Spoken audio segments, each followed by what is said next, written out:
Hello, everybody, and welcome back to Think Tank Sports. Think Tank Sports, where we think and you listen.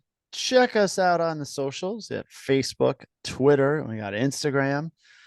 We got a Twitter poll out there. It's not baseball related, but we've got some stuff out there for you to react to.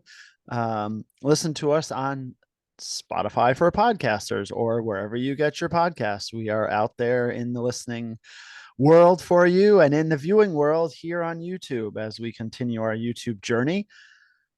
Oh, that's it. That is, I will not have any more excitement or positivity in this podcast as we sit and talk about the debacle, the absolute horrifying season that the New York Yankees are putting in front of us and making us.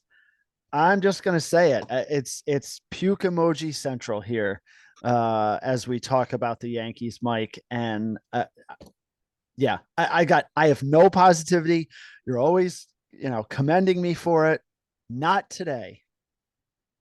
Not No, today. there's no reason. I mean, what gets me, Dave, is one, all the time and effort I spent defending this organization to have them um, perform and act just like every naysayer predicted, really sucks for sure.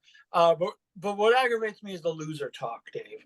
Because we're talking like losers, there's plenty of baseball left. Judge had we're only a couple of good streaks away from being back in it. Yesterday, lose 6-5 to the Red Sox. And, this moral victory crap. At least they had heart and fought back. Excuse me? This is, the New York Yankees, the greatest, maybe sports franchise in the history of the world.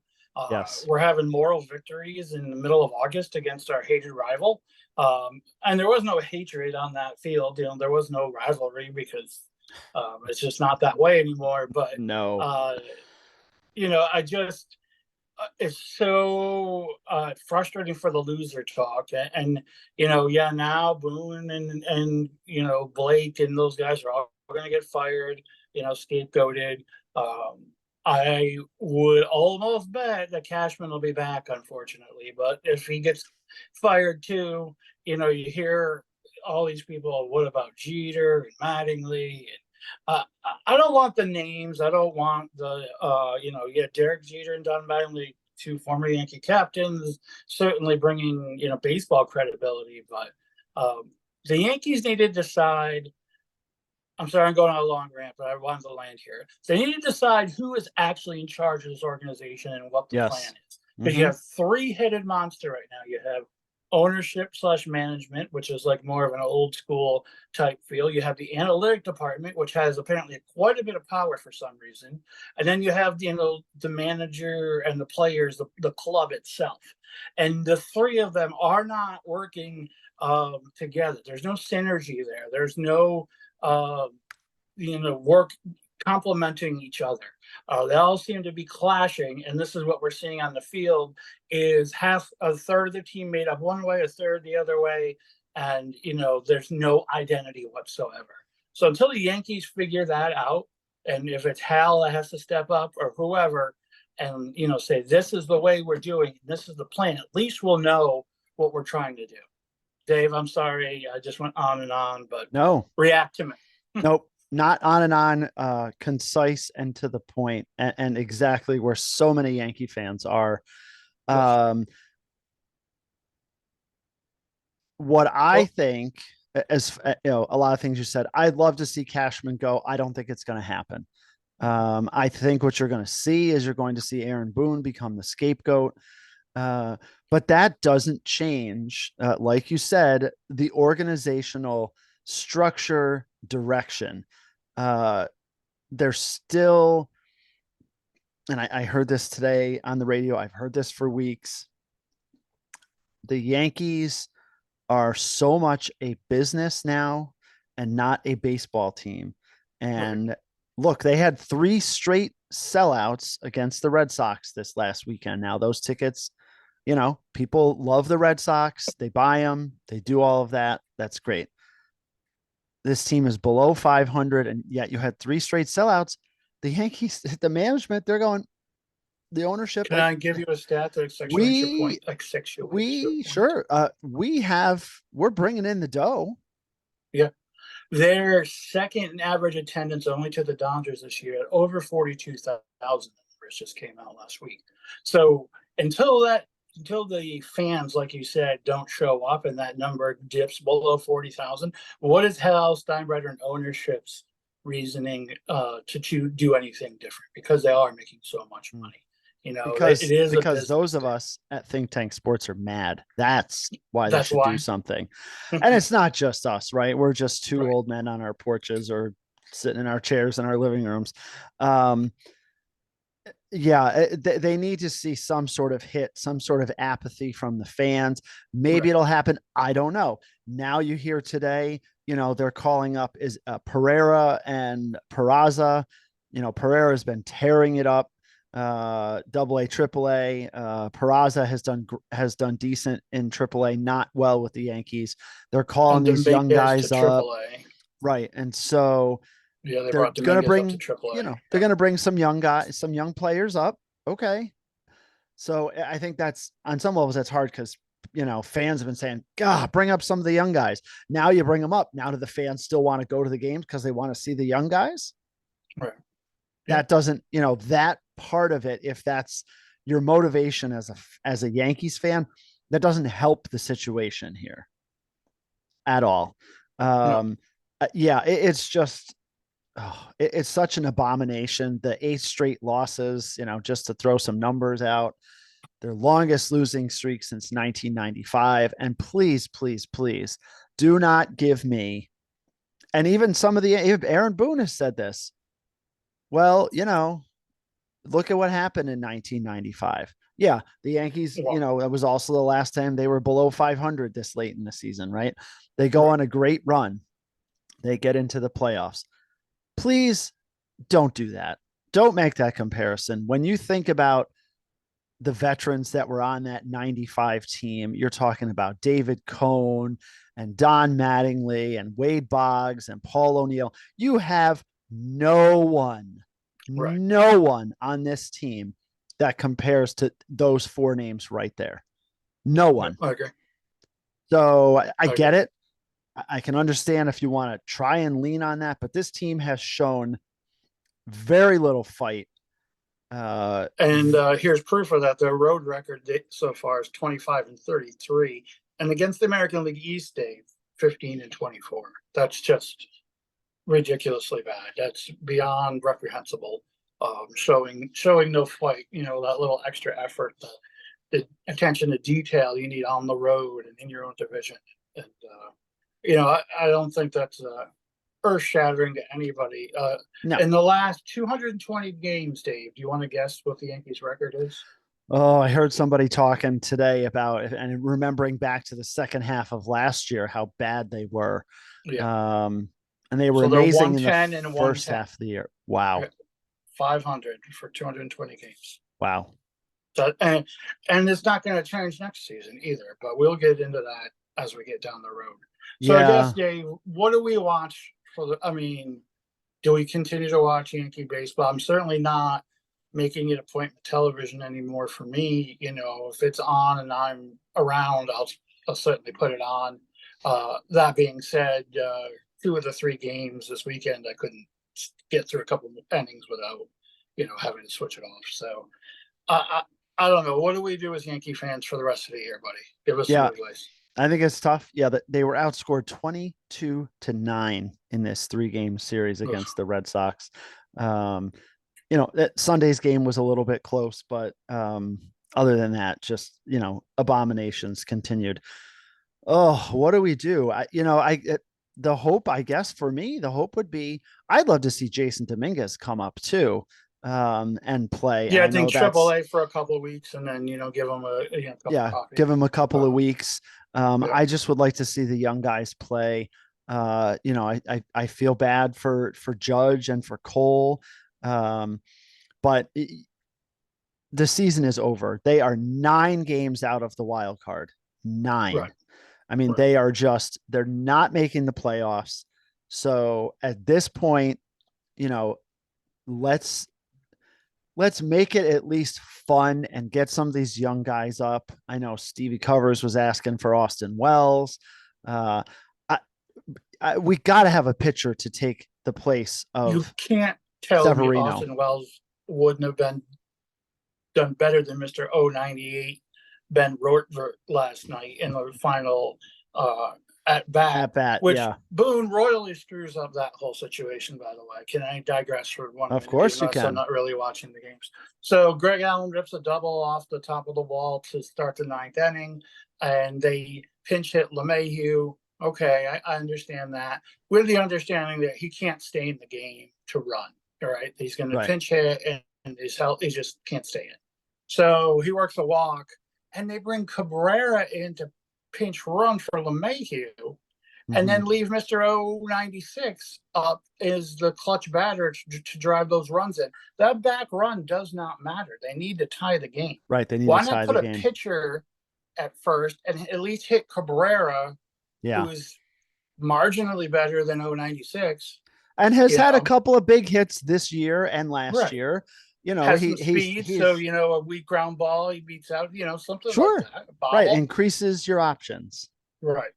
But no, we I don't know if they didn't think of that, or I don't know. It's just that kind of nonsense that now Boone deserves. It's like he's coaching to get fired. Yeah. I mean?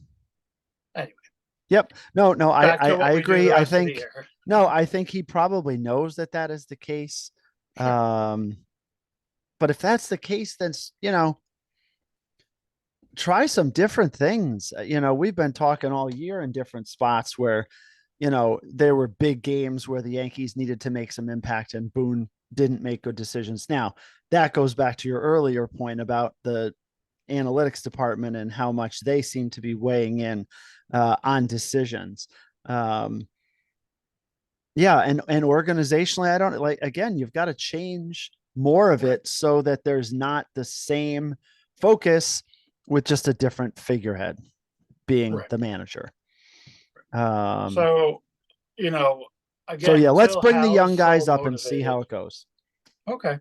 Yeah, I can get behind watching some young guys. Are you going to root for Garrett Cole for Cy Young? Oh yeah. All right. Yeah, I mean, I think you got to have something to hang the season on. Yeah, that grand slam yesterday or Saturday didn't help. But. No, it did not. But he's human, and those things are gonna happen now and again. It just the timing of it, of course, is horrible because it's in this terrible losing streak and everything else. But yeah, no, I think you root for the Yankees to at least play well, in his starts and not waste what has been arguably his best Yankee season. And maybe inarguably. I think he's had some seasons with a few more wins, but the strikeouts and the ERA being what they are, I think I think you root for that. You root for the young guys to come up and have some success and at least try to put some pressure on management to say, some of these guys deserve to play. I mean, you look at some of these other teams, again, they're not, top heavy with salaries the way the Yankees are and some of these big names, but some of these other teams, look at Cincinnati, even the Tigers have started to make a nice run. Shout out to Brendan Burke there. And some of his guys have played really well. And they're 10 games over 500 against their divisional opponents. So, they're learning how to play with their young guys. Cincinnati, I mean, the list goes on and on. Like, let's look at Julio and Rodriguez, Baltimore, who's suddenly putting up MVP numbers in his second season. Really by age, is up early. So it's players like that. I mean, he might be a unicorn, but still, when's the last time of all these Yankees who've always overvalued their talent? I understand that, but it's been a while since one of them's actually panned out. Even Labor's having his struggles for sure. Volpe's having a nice year, but I wouldn't call it, rookie of the year worthy or anything like that. you No, know. he has more home runs than Carlos Correa, though. Yeah. Yeah. So he's, Volpe, his average, he's struggled, right? Right. 217, but 17 home runs and 50 RBIs to go with 20 stolen bases. He only has 11 errors in the field this year, 975 fielding percentage. That's going to go up. Yeah. He had some, difficult errors at times? Sure, but he's a rookie. Right. You know, I think he's had a really great year. And when you watch him play, I mean, you could tell he's playing hard, Oh, sure. No, he, So, I he mean, he's, definitely is one that appears to care, I guess yeah, is the way I would put it. I know that's yes, probably nope, not accurate. I'm sure they all care, but you know what yeah, I mean. From the ridiculous or from the sublime to the ridiculous, Dave. there it is. Do you watch? Are you a fan? Do you care at all about the Little League World Series? And I'm not going to break down games or I anything, no, I but haven't something. watched a ton of it. I saw what one of the Phillies guys had a bat that he hit with at the game yesterday that Right, was a pencil, had like a right. logo of a pencil on it. That's pretty cool. Yeah, Something no, they different. did a nice job. They brought in the Nationals and the Phillies, and they, surrounded the field and signed autographs with all the kids and watched the games and stuff. But Dave, tell me what you think of this. You can probably tell by my smirking already how I feel. But So, hold on, before you get started, a yeah, quick interruption to say, that this Yankee season is bad when we are less than 20 minutes in and we are going to get into the Little League World Series. You yeah. may continue. Oh, thank you. So Iowa's the team from the Midwest, and they start their first game, and the kid throws his first pitch, and the coach calls time, and these little league games, almost all the coaches are mic'd up, and so they're all putting on the big show or out of something, right, eye rolling to do, and this is the ultimate. Well, maybe I don't know. Maybe you'll feel different. Maybe I'm a cold hearted bastard, but he comes out and he's like, guys, this is a dream. I want you to take a minute to, understand what just happened. My father would be so proud of you. And then he takes out a baggie and he's got his father's ashes and he spreads them on the mound in front of these 12-year-olds who are trying to win a Little League World Series game. And he's like crying about his dad or whatever, and all the kids are standing there like, okay, coach, good talk. I was just, first of all, you have to have a permit a lot of places to dump ashes. You can't just do it willy-nilly. But anyway, Dave, react to me. First of all, they call it Little League World Series for a reason. It's not about Right. you, coach. And secondly, could you wait till the end of the game to even attempt to do that? Why does it have to be? You said it was after the first pitch was The thrown? first pitch, because so the No, spectacle was on no, him. no. Get the bleep It out was, of here with he, that crap. And I get it. yeah, Look, we've all had fathers. We all have, those moments in our lives with our fathers where we go, oh my sure. gosh, this is something to remember for the rest of my This is life. heavy, right? And Right. right. And those of us that have lost our fathers, we know, like, oh my gosh, to get that moment back, to do these things, to memorialize them, and all of that stuff being said, there is no bleeping way that this guy Right. should be taking ashes out and dumping it onto the field and the field of play. Nonetheless, it's not like Yeah. he, put it, along the dugout or something, No, right on the mound. all the way right on the mound. Uh, Ultimate look at me moment. no, Yeah. Terrible. GTFO. All right. Let's get the fork Mm, over to our power rankings, Dave. We're gonna, as we have done last few weeks, I assume, yes. put a compilation of our two nominees together Yep. and see what we come up with. So I'll start number 10. I would like to nominate my Milwaukee Brewers. They're Mm. 68 and 57 and 6-3 against the Astros and Dodgers in the last 9.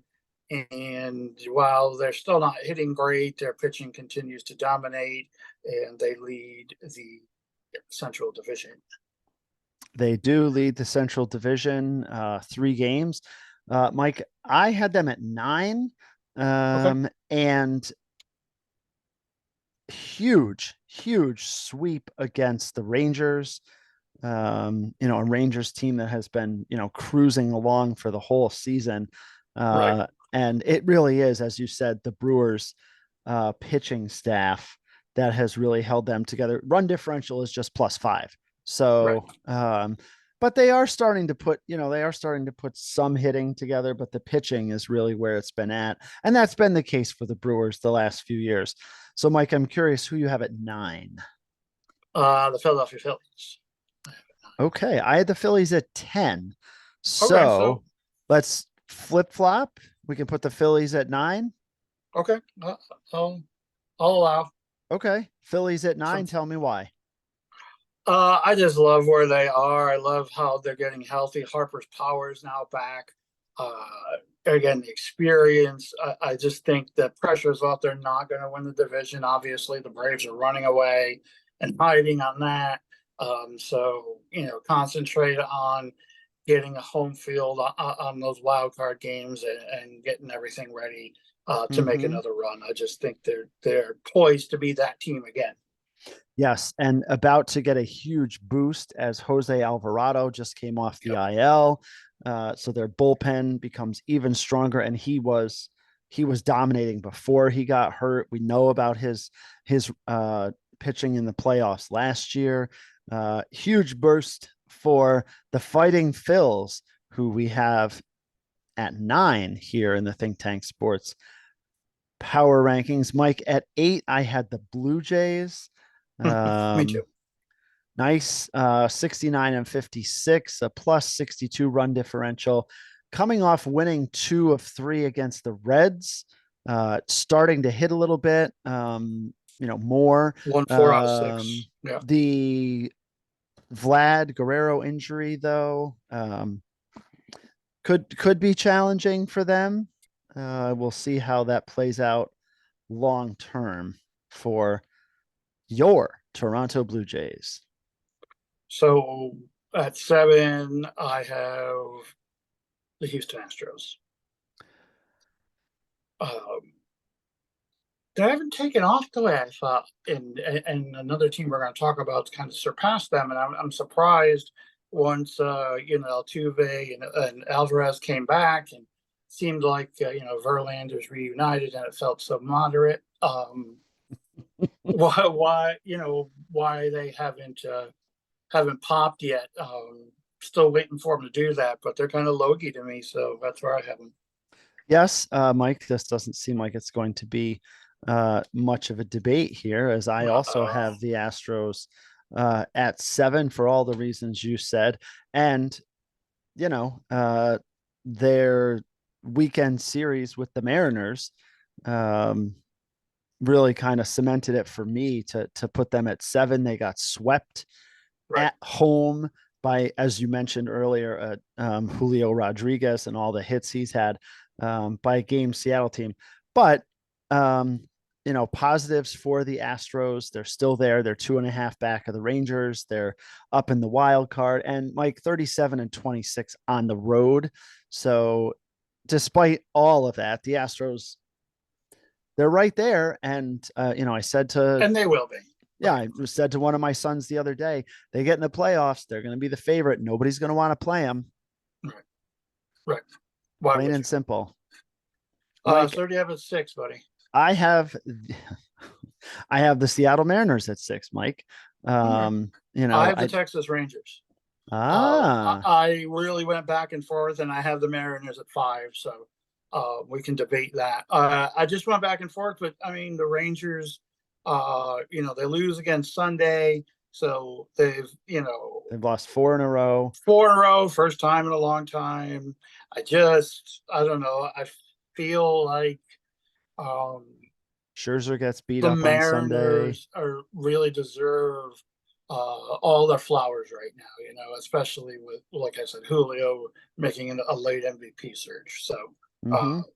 so I don't know who you got 5, but I have I have Mariners. Texas at 5, and All right. I waffled there as well.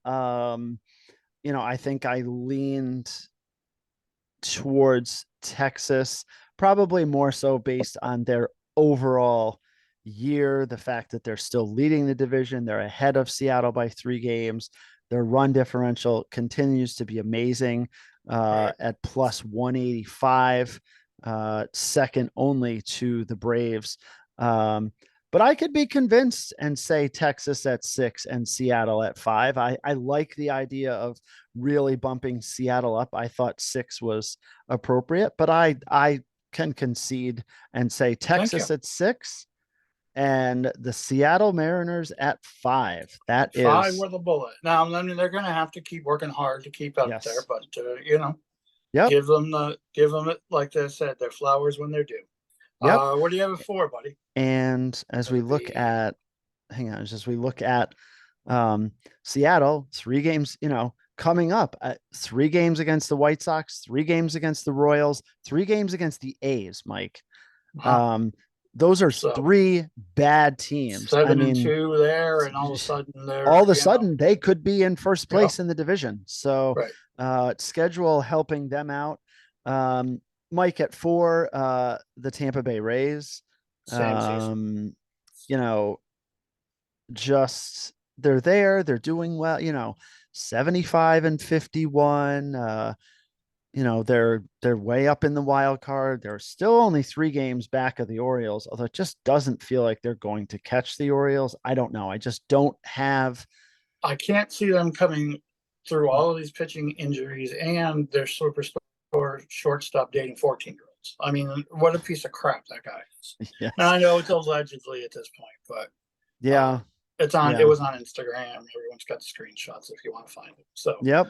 Yeah, we're talking it's Wander terrible. So Franco is the guy we're talking about, and yeah, it's on the the commissioner's list. yes, on the commissioner's list, and it's the Dominican Republic that's leading the charge as far as Right. all of the legal stuff. Good. Obviously, Major League Baseball doing their own investigation, but from a legal perspective, this is something that's in the Dominican. So, and they just signed Wander Franco to that massive deal last year. Right. Right.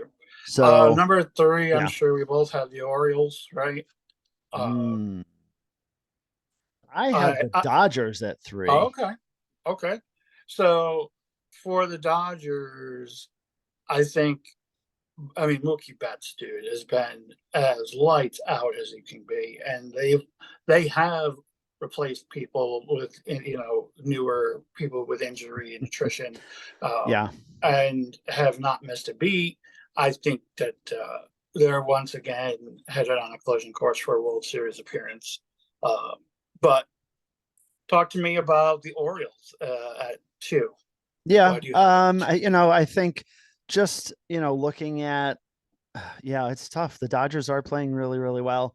But Baltimore at 77 and 47. Um, they have a big series here coming up with Toronto. They're coming off here. I'm just pulling this up. They are coming off of a sweep of the A's, right? So, Right. 9 runs, 7 runs, 12 runs. Um, but they just continue to play really good baseball and just such a Yeah. solid team. Um, well, you could say, oh, you've got this guy and that guy and Rushman and all this. It just doesn't feel to me like there's one guy just carrying this team. No, And it's a total team effort, I and think if that's what's Cy really doesn't good. win Manager of the Year, it's a travesty. Yeah. And the fact that they're this steadily this good, this young, is frightening as a Yankee fan, honestly. Yeah. Oh, What did you yeah. think quickly? So I'll concede. I'll give you, as you did earlier. I'll concede to Orioles 2 and Dodgers 3. I'm okay with that. So here's one of my long-term pet peeves, Dave. Yep. The most overrated statistic or achievement in baseball is hitting for the cycle. And we Yeah. saw it yesterday with Gunnar Henderson, who in his last at bat of the night needs just a simple single for the cycle, rips one off the right field wall and jogs in for a double. So he has a tremendous home run, triple, and 2 double night, but he doesn't get recognition in the annals of history through the mists of time because he Mm. didn't get the cycle. Thoughts on my cycle being overrated? Um, I mean, I think And it's an should Gardner Henderson have stopped it first? mm, And a game they were way ahead and really didn't yeah, have to be. I think that's tough. I have a hard time with, you know, that kind of stuff. You think about the first example that comes to mind uh is the Brett Favre, and Strahan.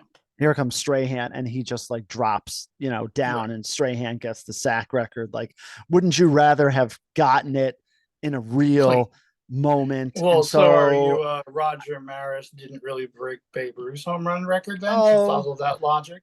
Because he no, did it in more no, games? no. It's for me. It's not about necessarily the games. It's more Okay. about the Integrity of the effort, play. and right, yeah. So, I Okay. think it's challenging. I mean, could he Respect. have done it? Yeah, maybe he wasn't aware that he would have been the first Orioles rookie in franchise history to hit for the cycle.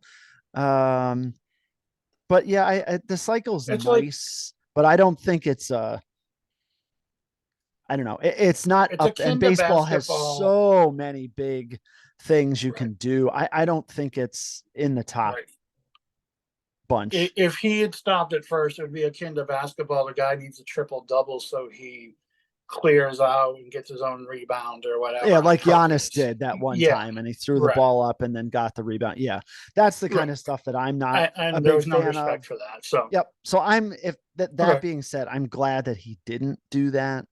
Um, but I don't think it's you don't get the cycle. I feel like as a hitter, well, you could Right. probably do that again. It's not like a no hitter where you go, my gosh, I'm never going to pitch that well Right. again, except if Certainly you're not in the next Nolan game. Ryan.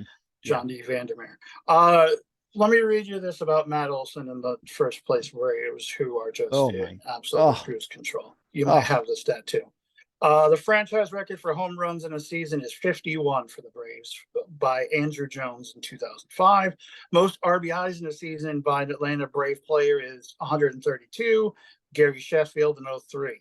Matt Olson sits with 43 homers, 108 ribbies, and yes, uh, he's still been the second most valuable player on the team behind Acuna. I mean, the Yankees had Matt Olson on a platter, Dave. They loved him in Oakland. They yep. pursued him for 2 years, and they didn't want to pay him, the long-term contract. And and I'm a big Rizzo fan. I thought he's done great for us until he got hurt. But on big when you're talking about Cashman at the end of the year, you got to put Matt Olson in a big swing and miss for him. Mm-hmm. Oh, So. absolutely. That being Um, said, the Braves are awesome. We saw them, last weekend against the Yankees, just outclass oh, every pitcher. back-to-back shutouts against the Yeah, Yankees. Yeah, yeah. Charlie Morton making us look like idiots. but he's Crazy. always done that. He That's true. He killed the always did. Yankees when he was Yeah, with the Astros. yeah. They couldn't And the touch Rays, him. right? He was with the Rays a Um, year, I think. yes, that too. And he just couldn't do anything. They couldn't Right, do anything against him. And that right. that has been the case. But yeah, the Braves. I mean, we've been saying it for weeks Juggernaut. that the challenge, for them is just staying motivated the rest of the way. Um, so So, that folks, we're obviously going to keep watching Major League Baseball. It's one of our favorite sports. Tied at first with football and basketball. So, three-way tie for first with baseball. So, no, even though we're giving up on the Yankee season as far as the playoff contender, there's still a lot of drama to be had. I'm sure we're definitely going to follow the young kids as they come up and evaluate them as best we can. And then everything else in the Major League Baseball. It's also a football season. We're going to start recording our preview shows in the next week and a half here, and get all of that great content out to you. So we thank you for all your love and support on all the social medias. We're just grateful and humbled to still be around 3+ years later, Dave. I know we're Uh, coming up on 4 years here. It's Double crazy. dipping our way into another NFL season. The ruination of college football. We'll talk about that. The end of the West Coast, the Big 12, dude. All of them. It's crazy. Anyway, we're on all of it. We got nothing but time in our hands. At least I don't. So until we meet again, thank you. Follow us on Facebook, the X or whatever former Twitter is, Instagram. We're trying to be more active on YouTube, of course. Please like and subscribe. It's the only way we know you're out there. Here at Think Tank Sports, where we think and you listen as we strive for five. Good night, everyone. See ya. Deuces.